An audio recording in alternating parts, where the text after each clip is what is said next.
Hi, everybody. I'm Terry Audley. I currently work at Menominee Falls Hospital in Menominee Falls. I am a past member of the PSW board, and I served for 3 years on the Hospital Pharmacy Advisory Committee to the PSW board.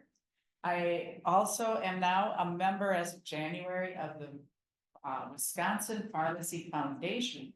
A lot of board stuff in there. But it isn't all work and no play. I also am now PSW PAL to two of the recipients of the Inclusivity and Belonging Scholarship Program.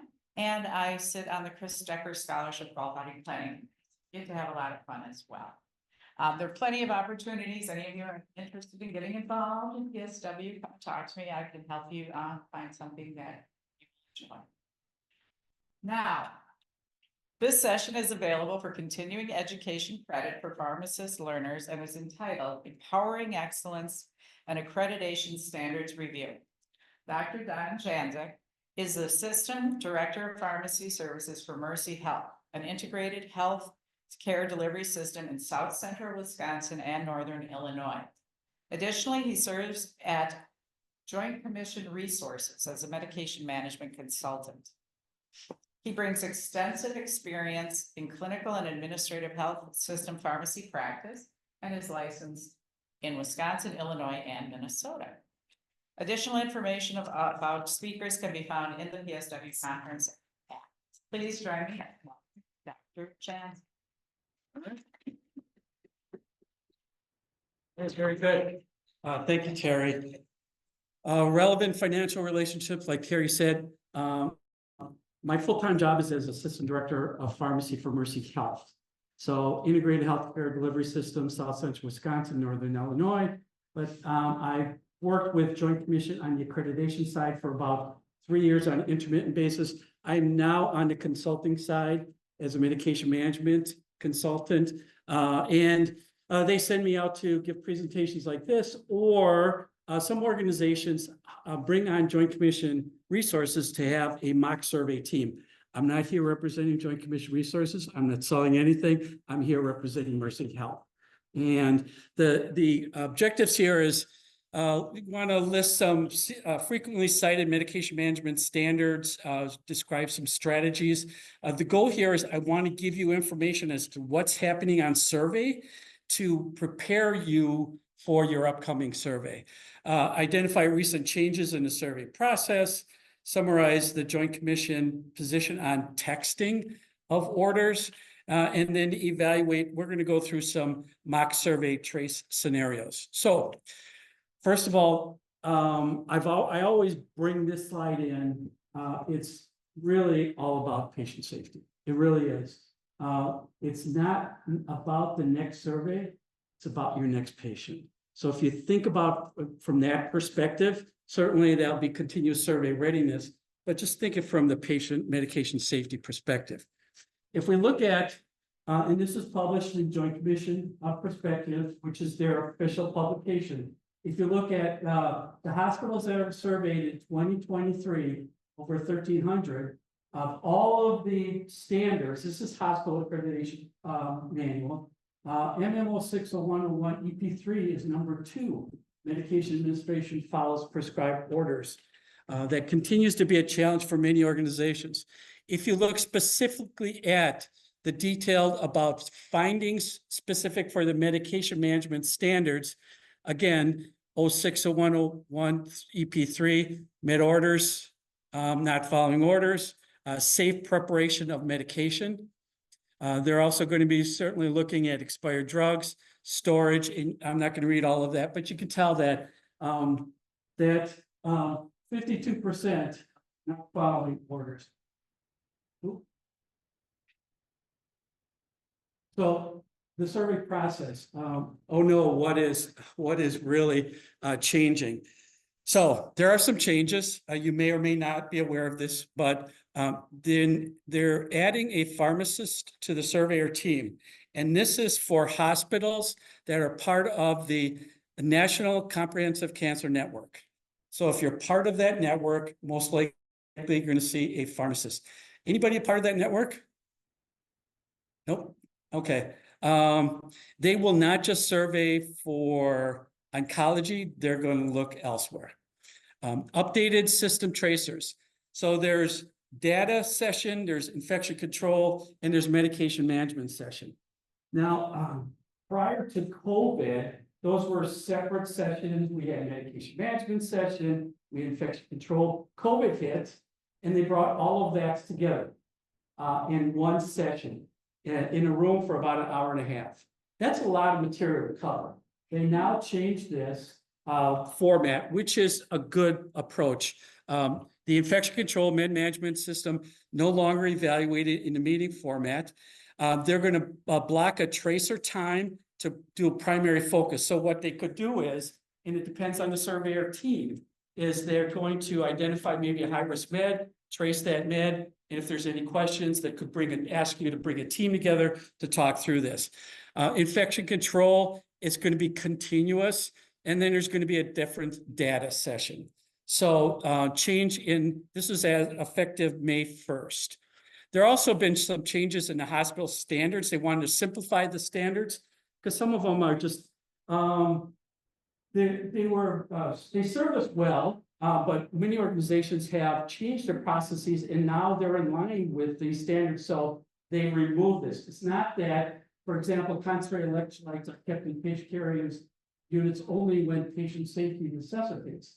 Though they dropped that. Now, it doesn't mean that you don't focus on that. You still focus on all of those, but they're simplifying those standards. They also have CMS validation survey process will be done by directly observing the accreditation survey team. What does that mean? So when you have Joint Commission or any other accreditation organization that your organization hires to bring on board to survey as what they call deemed status. So you're surveying to make sure you're following CMS.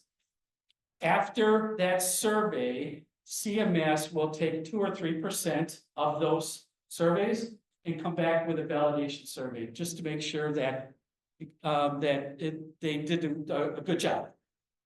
Right now, they're changing that approach. Instead of coming back afterwards, they're going to come back. They're going to actually be on site with the team. So you have a full Joint Commission survey team plus CMS survey. Anybody experienced that yet?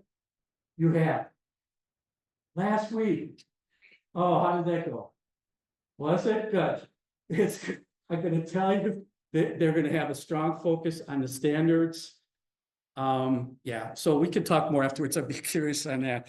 So updated interpretations, allergen preparation in a clinic setting. If you look at USP 797 standards, there's specific chapter in regards to preparation of allergen in clinics. It's part of 797, but the Joint Commission surveyors are not necessarily instructed to survey that area, but be prepared. They may be coming in asking questions. Pre-spiking IV bags. So if you do tour the hospital, maybe get out of the pharmacy, out of the office, and go into pre-op area. Go into your infusion sites, outpatient infusion. Go in there in the early morning hours before they open up and see if you see IV poles with IV bags and pre-spiking the tubing. Why did they do that? Because it's going to be a busy day. That's the first thing I'll do is walk in there and see all these bags pre-spiked. Now, at one time, Joint Commission followed USP in regards to 1 hour beyond use date. So if you spike the bag, you got 1 hour. And then organizations were cited because they didn't put a date on it. Now they're not surveying against that because it's considered part of administration. It's not a 1 hour. They're going to survey to your procedure. So if they see that when you go into your outpatient infusion center or your pre-op area and they see that, they're going to ask you, show me what your policy is on pre-spike methods. So they're going to survey you to your policy. If you don't have a policy, I'm sure there may be more discussions about that. Requirements for allowing a patient preference for medication choices. So this, the standards allow for patients to have patient preference for their medications. So if there's a highly potent, so got a morphine for severe pain and a Vicodin for moderate, and the nurse assesses for severe, but the patient says, no, I want to take the moderate one. That's allowable, but you have to have your policy has to state that's an acceptable order. And if it's not, I've done some surveys where the department has not identified that as a preferred order, acceptable order. Sending medications home, again, these are all FAQs. It's basically Joint Commission saying, we're going to survey you to your state regulations. So if you relabel an albuterol for home use, you have to follow all the requirements for a prescription dispense. So auto verification, the do's and don'ts. So auto verification, it's not a Joint Commission term. It's something that the electronic health record vendors, Epic and others, came up with. That is where you set up your system that the pharmacist is not verifying orders. And then the nurse is able to pull that med out of your automated dispensing cabinets, administer that med. That's auto verification. So the Joint Commission standards are real specific on this. The exceptions for a pharmacist review, it would be an emergency department. So you don't necessarily have to have a pharmacist review, emergency department, as long as the provider is immediately available or in urgent situations where a delay could cause patient harm.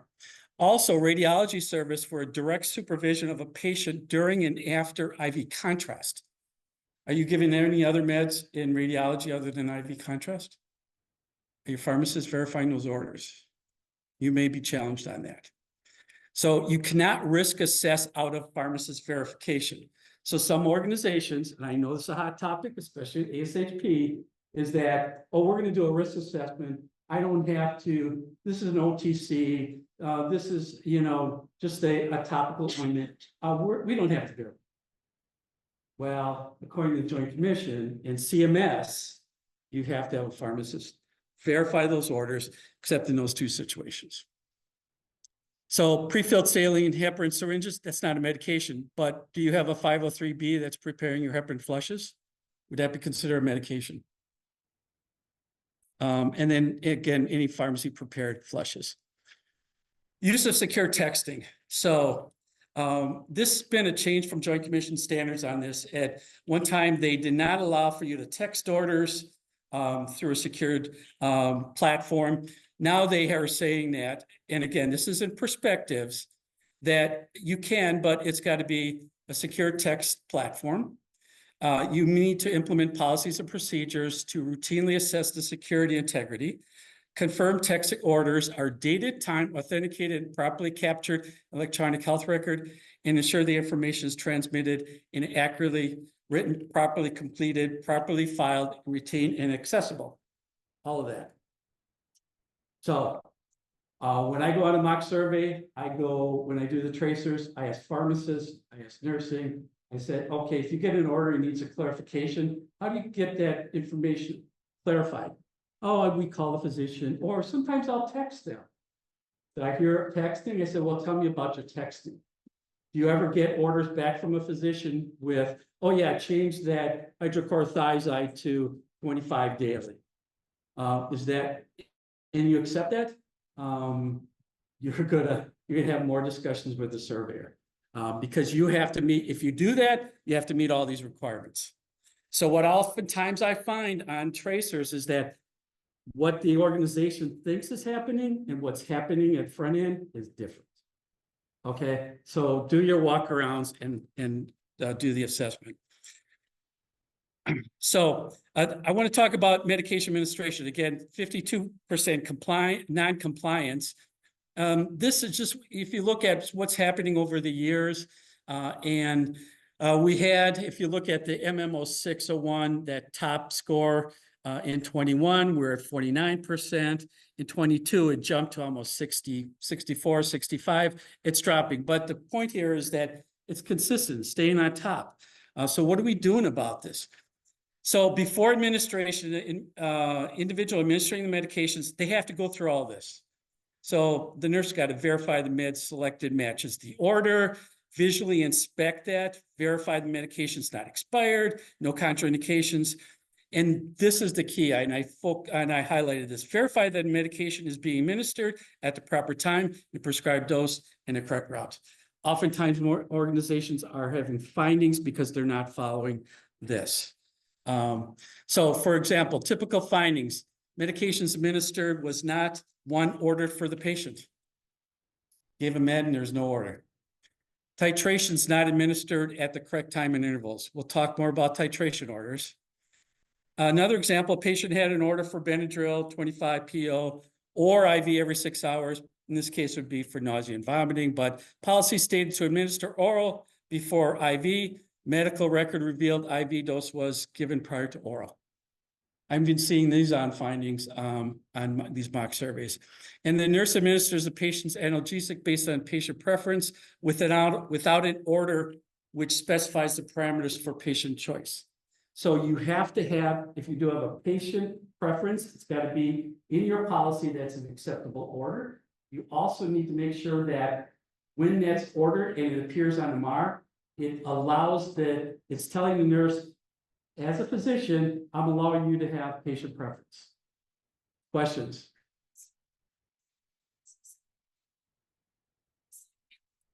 No, it needs to be a order on a MAR.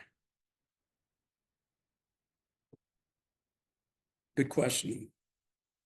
Okay, safe medication administration. Again, all medication orders are reviewed for therapeutic duplication. That's another area where there's a lot of findings in the hospitals.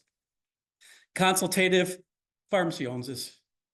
If I see therapeutic duplication on a mock survey, if pharmacists are verifying orders, you're reviewing the chart, you need to address that. So that's my personal belief, pharmacist owns that. But I would recommend reviewing your order sets so you don't set your staff up to having to make these calls. Consider policy to allow pharmacists to discontinue an existing PRN order for when receiving another PRN order with the same indication for use. Does anybody have something like that in place? That would be like if you've got an order for Compazine PRN nausea and vomiting, and then another physician orders on Dancitron. The pharmacist per policy can discontinue the Compazine and start the Dancitron if you've got that in your policy. So that's one way of giving the tools to your pharmacist to handle therapeutic duplication without calling a physician.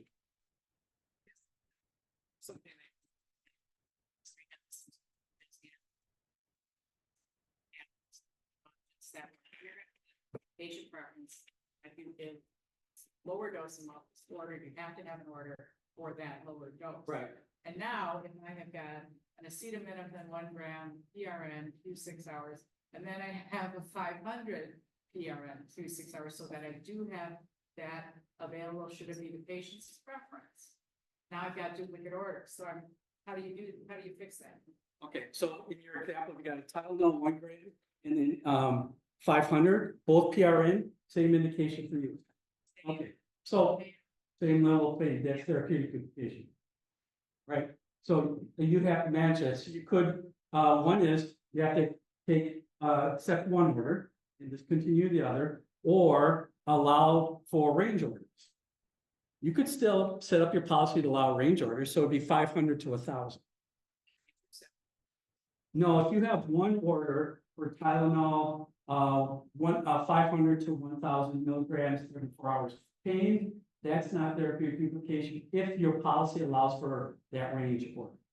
If you have a Tylenol 1 gram PRN or same route, PO, and a 500 for the same indication as PRN, that is considered therapeutic duplication.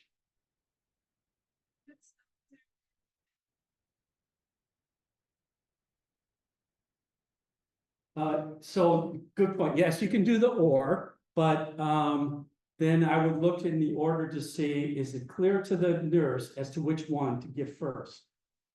So you can do a sequence order, give this one first, if ineffective after 2 doses, discontinue and start. You could do that. You could do an or order. But if you have 2 PRNs, same indication, that that's therapeutic duplication. And we're seeing a lot of that. The other is multiple route orders. If a multiple routes are ordered, there must be a clarity as to when to give each route. So it could be your policy. For example, if you got an order for a drug that is given injection as well as PO, and both are on your MAR as PRN, what is the nurse to give first, the PO or the IV? And it needs to be clear on the MAR or per your policy. It's up to you on how you set that up. But there's oftentimes findings where your policy says if the patient's able to take PO and it's available, you should give PO. But what they see on survey and chart review that they're giving in the IV instead. That's a finding. So learning assessment. Oh, we got non-compliant already. All medication orders are reviewed for therapeutic duplication. So Docusate, sodium 100, PO daily as needed for constipation, Metamucil, PO daily as needed for constipation. That's non-compliant. That's therapeutic duplication. Morphine, 2 milligrams every 4 hours as needed for severe pain, if NPO. Oxycodone, Percocet, 2 tablets, PO, every 4 hours as needed for severe pain. Compliant, non-compliant.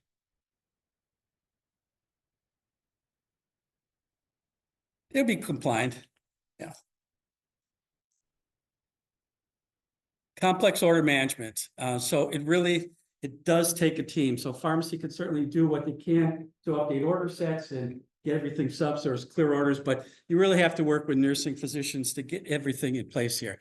Learning assessment, case scenario number 1, morphine, 2 to 4 milligrams IV every 4 hours as needed for pain is ordered for Mr. Smith. The RN, after completing a comprehensive assessment and discussion with Mr. Smith, decides to administer 2 milligrams IV at 8 o'clock in the morning.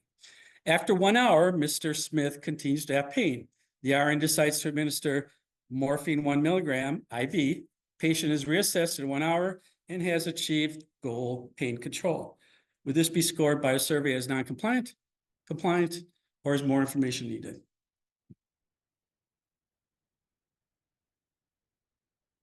Probably more information is needed. So, is giving the follow-up. So on survey, if I saw this, I would ask, say, show me the order for morphine 1 milligram. There's no order for morphine. Now, if your policy states that in these range orders, you can give between 2 and 4, in essence, the range within that frequency, that's appropriate. You can do that. But without that policy, there would be a finding on this one. Titration order strategies for survey success. So make sure you have that written policy, and everybody does on survey. What I'm seeing is they have a policy that has all these required elements for a titration order. And I think most organizations have that. What we're seeing on survey is sometimes the required elements are omitted in the order set itself. The order, you don't have a clinical parameter, you don't have a max dose. In the actions taken are not aligned with the order. So the nurse is basically not following order, and then the failure to take actions when order directs. So those are typically the findings. I could tell you the secret sauce of titration orders and compliance is range orders. I've seen so many organizations that have protocols built with titration orders that are so specific, and sometimes it's like a novel. And the nurse is taking care of the patients, and now they have to follow the order, which is so detailed and specific that it's not in line with the needs of the patient. So you have to set up your protocols to allow that flexibility so the nurse can take care of that patient, adjust therapy, but still follow the orders. That makes sense. So this is just an example of a build where this is an Epic. I'm sure most of you got Epic, maybe some Concern, maybe others, but set it up so you have in order for norepi, it's the doses, there's max dose up to 30 mics, here's the initial dose, here's the titration increment, all of those required elements are there. So the next step is put into your policy that you allow for range orders for titrations.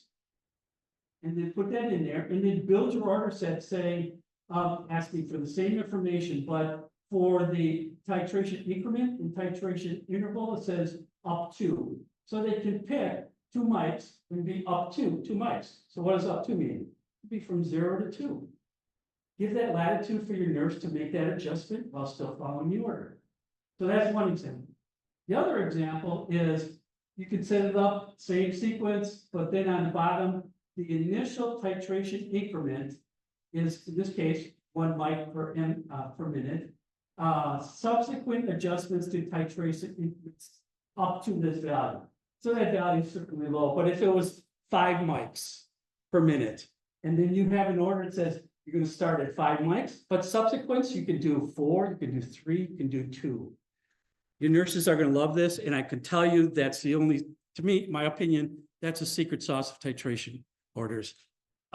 Otherwise, organizations are having findings on titration orders.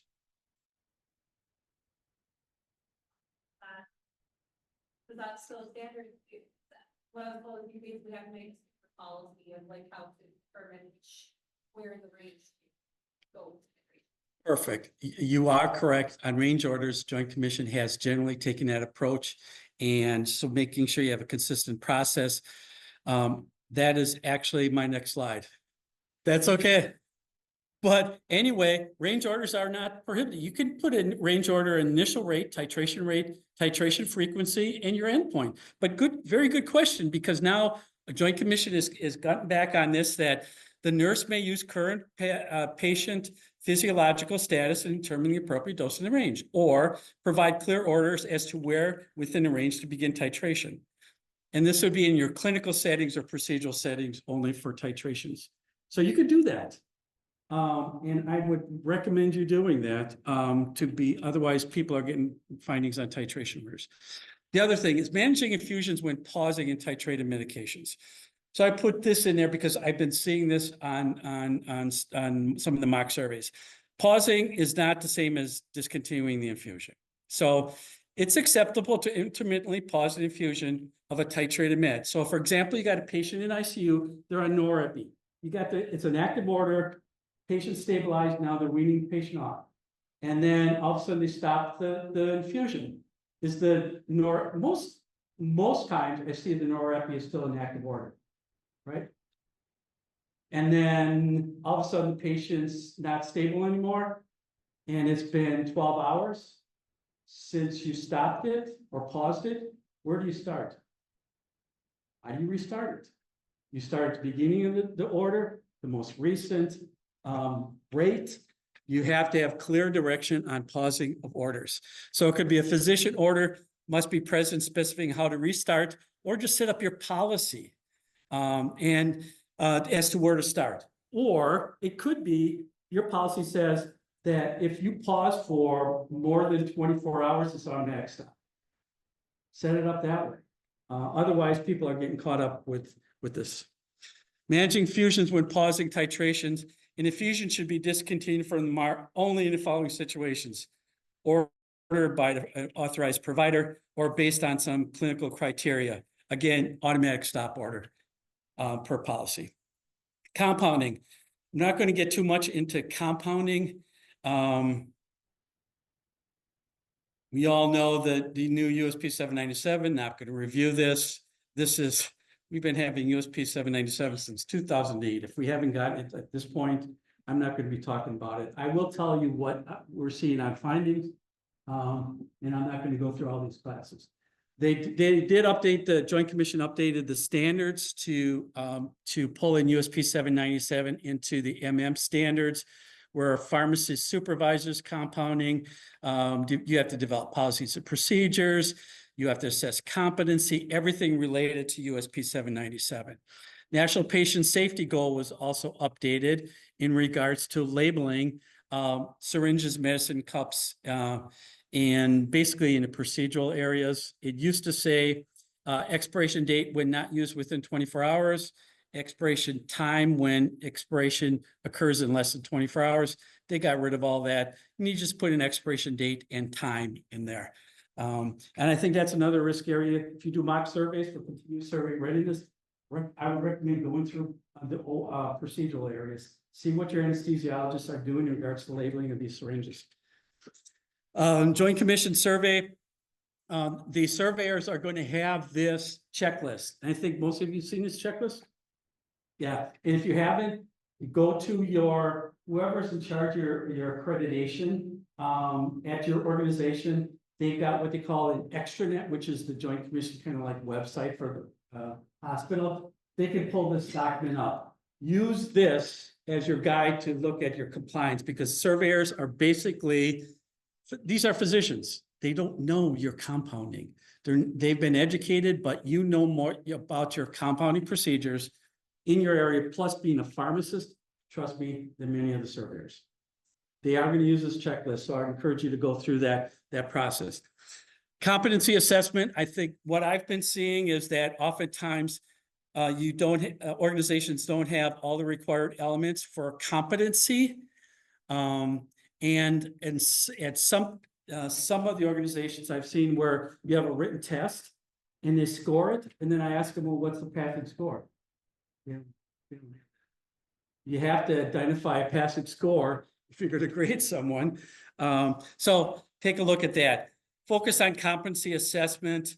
You know, here it is, your compounder and your designated person has to have these required competencies. For a designated person, when I go in, I'll tour the pharmacy and then I'll assess sterile compounding. I want to talk to the person that's the designated person. Because I don't want to talk to the manager, I don't want to talk to the director, I want to talk to a designated person, because that's the person who's in charge of your program.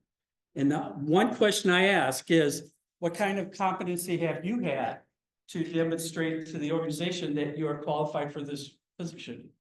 So you've gone through training, what do you do? So they have to have competency skills, but you define as an organization what it is. So Joint Commission may ask you that question. If you give it a response, they shouldn't cite you on that, because that's your process. That's your way of assessing whether you have to take certification or through experience, whatever it is, whatever your answer is, they're going to survey you to that. If you don't have an answer, then you're going to have more discussions with them on that. Others, restocking, in-process checkers, final verification, meetings, compounding. Yes, but it's defined by the organization, and but you have to make sure that the training competency must occur at least every 3 years. Pain points with sterile compounding. Basically, it gets into performing required training and competency. Make sure your records are organized. If I go in there and I see all these binders and the person doesn't know where a file is, that doesn't really look good, and often, trust me, they're going to find stuff. Environmental monitoring and cleaning, making sure you have the certification tests, the viable tests. This is the one that I've been seeing on some of the mock surveys. Do you have quality assurance plan? It's a requirement for USP 797, so show me your plan. And so if you may want to just go back to your organization and say, hey, do we have a quality assurance plan for our sterile compounding? Update your policies and procedures. For USP 800, what I'm hearing in regards to the surveyors is they're just going to ask for your assessment of risk and making sure you have that. They may ask you some questions, but that's actually what I'm hearing. Learning assessment. Hospital has adopted USP 800. A nurse in L&D was observed drawing up methotrexate into a syringe for ectopic pregnancy per provider orders. Would this be scored by our survey as compliant, non-compliant, or more information is needed? What do you think? This is a hot topic. How many people have OB in your areas where you have these people present? Yeah. And if you don't have a 24/7 pharmacy, how do you handle that?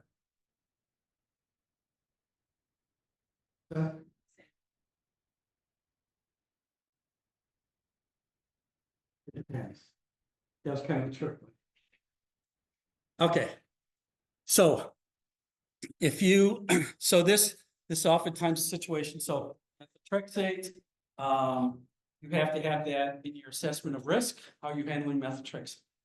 So for the hospitals that are 24/7, this is generally not an issue.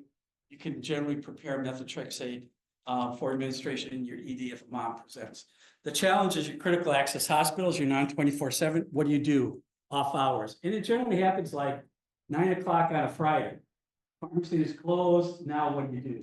So you can, if you set up your assessment of risk and your policies for training, you can set up a methotrexate syringe using a closed system transfer device as basically a kit. If you train the nurses on how to use that device. Yeah, because they're not mixing, they're drawing up from the vial, right? Is this preparation for administration or compound? Preparation for administration. They're just drawing up out of the vial in a closed system transfer device. They have to be trained on proper PPE and weights. That's the questions I would ask. If you have all those in place, you may want to consider rolling out a methotrexate off hours. So just a thought on that. I could tell you, this is an issue in Mercy Health. I sent a question to SIG, Standard Interpretation Group, and I did get a response from Robert Kemp. And it's in line basically what just sharing with you. If you have all those elements, you'll be in line. So preparation for administration. Administration and preparation of conventionally manufactured sterile products according to the manufacturer's guidance. For the single patient, single dose, compounding does not include mixing, reconstitution, or other tasks. Must have a clean, uncluttered area, must use aseptic technique.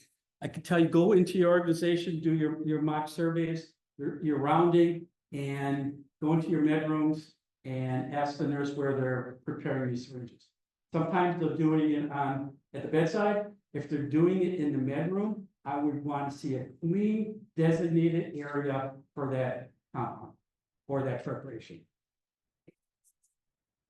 Oh, you could do that. You have to set up the policies in regards to that. I'd be looking for safe handling on transport. So I trust that hospital within the state system. Yeah. So 24/7 is compounding, and then you're just doing courier that's transporting. That's appropriate. Okay, so just make sure that you have a clean area because I'm seeing findings where it's not clean and designated area. Compounding for immediate use, compounding in less than ISO 5 with less than 3 sterile products. Now, this is different from the 2008 where it says less than 3 sterile packages. Maximum BUD of 4 hours, staff training, label if not immediately administered, and a compounding record is required if you prepare for more than 1 patient. So that's immediate use compounding. Let's do a learning assessment.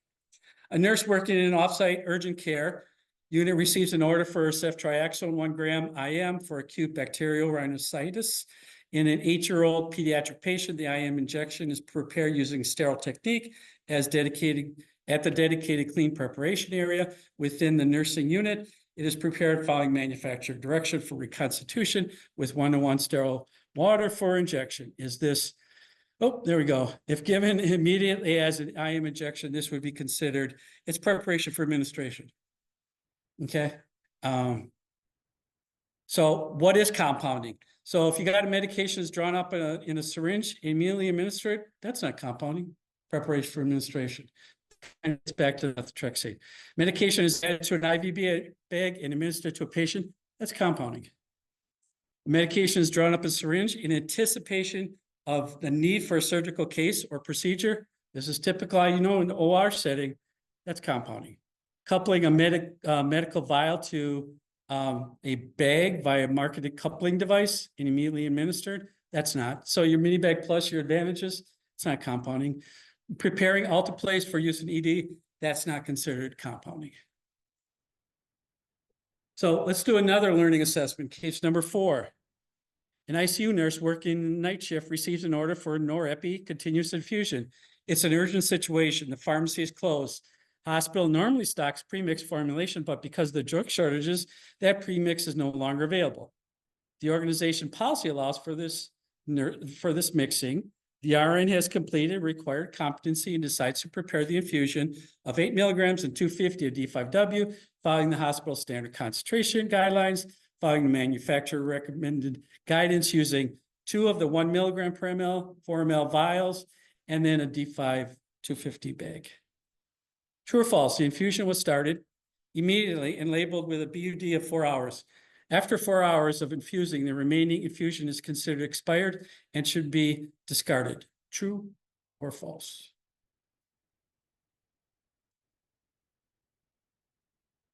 It depends. So you think that would be false. So BUD date is at 4 hours is the time from the start of administration to the start of preparation to administration. Okay, and after that, then you're going to be surveyed to your hang time. So if you've got a medication in the nurse is compounding and they're labeling it, they started within 4 hours. After 4 hours, you stop. Good, but you're going to be surveyed to your policy, and then it gets into hang time. So what's your policy on hang times? So immediate use compounding, why can't we just allow these preparations to be compounded by nursing outside of pharmacy? Just have them do it. We are still held to this standard that pharmacy really has to supervise this compounding, especially when in urgent situations. The exception would be in urgent situations where delay would harm the patient. So that's any questions about immediate use compounding?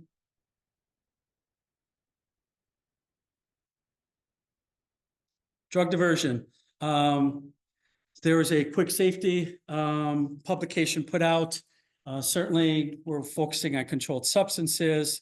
And I think I need to update my slide a bit here. So it's not limited just to controlled substances. So as you know, propofol is not controlled, even though some organizations may handle it as a controlled substance. Pregabalin, I believe, is Schedule 5. Okay. But gabapentin isn't, or am I wrong? So just look at those because those could be potential areas for diversion. Automated dispensing cabinets are landmines.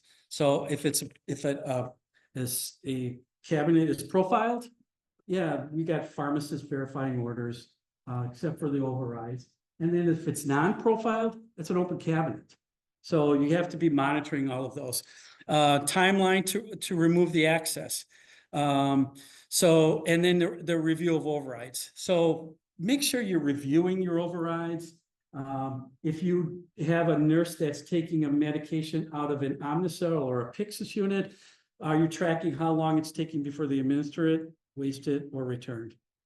Do you have that? What's your policy on that? You'll be surveyed to that. What I normally see is that organizations set up some time frame for administration or waste or return, 30 minutes, an hour, whatever it is. But I've seen nurses that will carry drop something in the med room, put it in their pocket and carry it around with them for the whole day. And so can't be doing that. Antibiotic stewardship, I'm not going to get into antibiotic stewardship. That's a talk all its own. These are the areas of focus. You have your data. You have your days of therapy. The challenges here is go back to make sure one of the requirements is at least 2 evidence-based guidelines to improve antibiotic use. People have that, but evaluate adherence to at least one of those guidelines.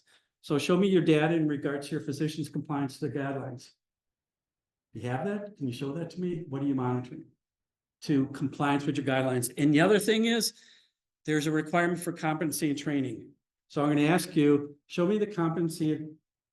First of all, who is required to complete the training in regards to antimicrobial stewardship? And then if that's the case, if it's pharmacy, nursing, physicians, then show me the competence that everybody has completed it. The challenge is if you open it up to physicians, which you should, what if you have locums? How are you managing locums? Are they coming in? They may ask you for a list of your locums and they'll ask for competencies. Automated dispensing cabinets. Again, MM 08, 01, 01, 16.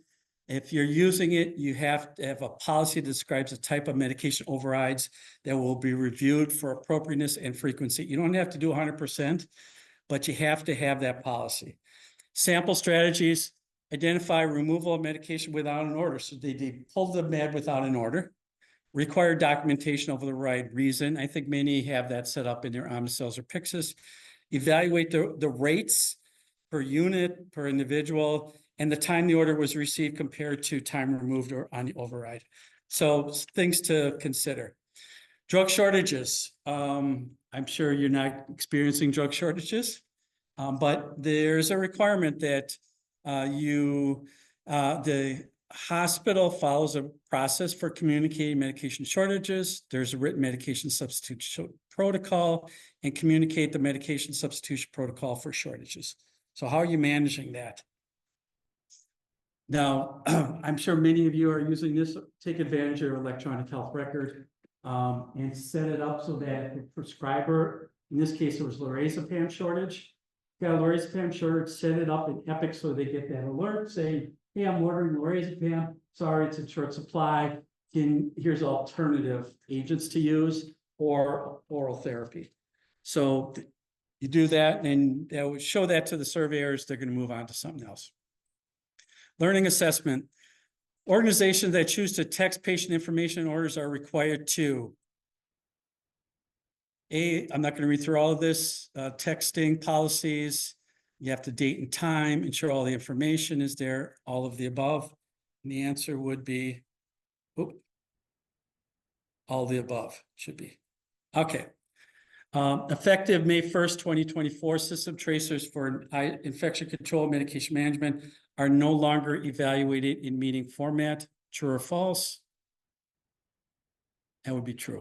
That didn't come through. So that's all I've got for you. We've got a few minutes for questions. I wanted to focus on things that I'm seeing, what Joint Commission is finding, again, so that you have that continuous survey readiness, so that when they come on site, you're ready. And I also oftentimes tell my staff is that when you're talking with the surveyor, that if you don't understand the question that they're asking, it's okay to ask them to restate the question. It's okay to, if you want to say, you know, I don't understand the question, or if you get a question, you don't have the answer, who would you go to get your answer? It could be your supervisor. And the other thing is that recommendations, tell your staff that they know more about your workflows than surveyors do. They do. The surveyors are good in seeing what other organizations are doing. They hopefully be best practice, but your staff knows more about your processes than they do, and they should be comfortable talking through what they do. If they talk through what they do on a regular basis every day, you should be fine in most situations. But and don't be afraid of surveyors. I've seen oftentimes when on the accreditation side, and I've seen it even on survey, if the surveyor walks onto the nursing unit, it's like people vanish.